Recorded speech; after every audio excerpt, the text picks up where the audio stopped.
Hai, assalamualaikum, aku Nurlita Sari Praptaningsi. Dan di video kali ini aku bakal menjelaskan sedikit tentang etika komunikasi.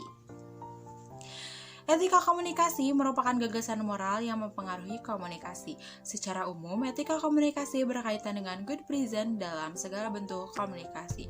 Ini termasuk komunikasi antar manusia, komunikasi di media massa, dan komunikasi digital.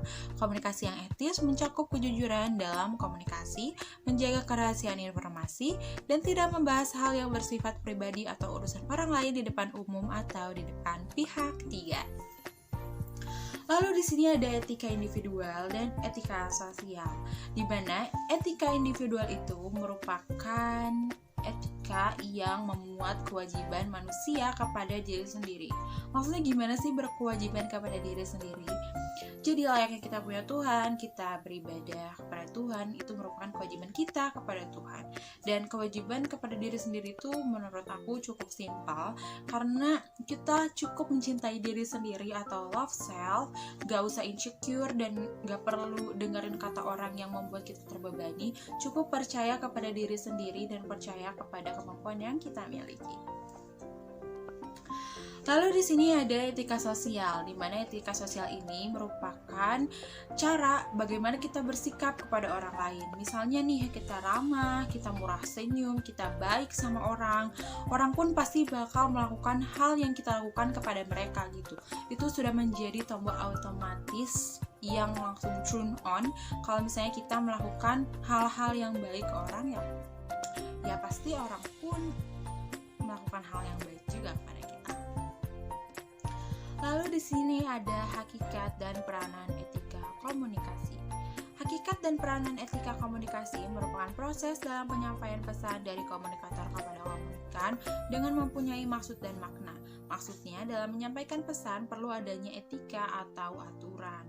Jadi, di sini kalau misalnya kita sedang menyampaikan pesan, si komunikator itu harus memiliki etika dan aturan supaya pesan yang disampaikan kepada komunikan itu memiliki maksud dan tujuan yang sama.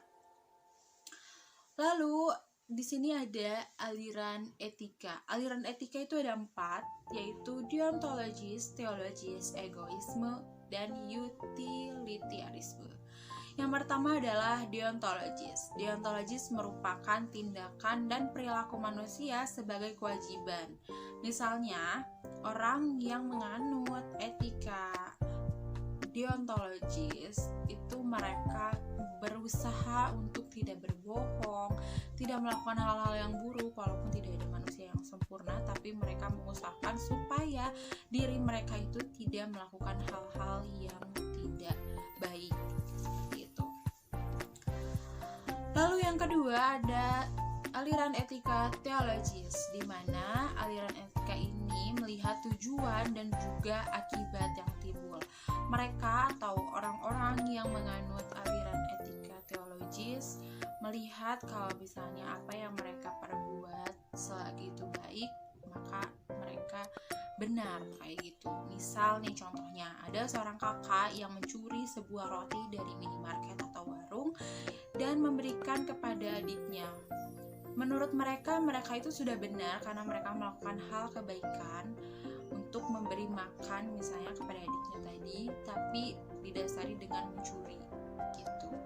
Lalu di sini ada egoisme. Seperti yang udah kita ketahui, definisi dari egoisme itu sendiri adalah mementingkan kepentingan diri sendiri. Gak perlu dikasih contoh, mungkin udah pada tahu ya. Lalu di sini ada yang terakhir, utilitarianisme. Di sini utilitarianisme itu merupakan aliran etika yang berpikir kalau mereka baik adalah berguna, seperti itu. Misalnya ada pedagang bubur ayam yang seharusnya cara masaknya itu 1 cup banding 5 cup, 1 cup beras banding 5 cup air. Tapi terkadang kita juga menjumpai pedagang bubur ayam yang kadang terlihat buburnya itu sangat cair dan sepertinya tidak melakukan aturan untuk cara pembuatannya. Tapi jika mereka menganut aliran etika utilitarianisme, maka mereka merasa bahwa mereka baik sudah mau menyediakan bubur ayam untuk kita yang ingin memakan bubur ayam secara instan tanpa harus memasak. Maka mereka juga akan merasa berguna karena mereka sudah merasa baik seperti itu. Oke teman-teman, akhirnya selesai juga penjelasan tipis-tipis tentang etika komunikasi. Kali ini mungkin cukup segitu dulu yang bisa aku sampaikan, dan yang barusan aku sampaikan kepada teman-teman di sini merupakan gambaran besar, istilahnya garis besarnya dari etika komunikasi.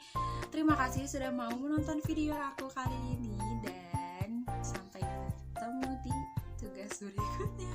Assalamualaikum.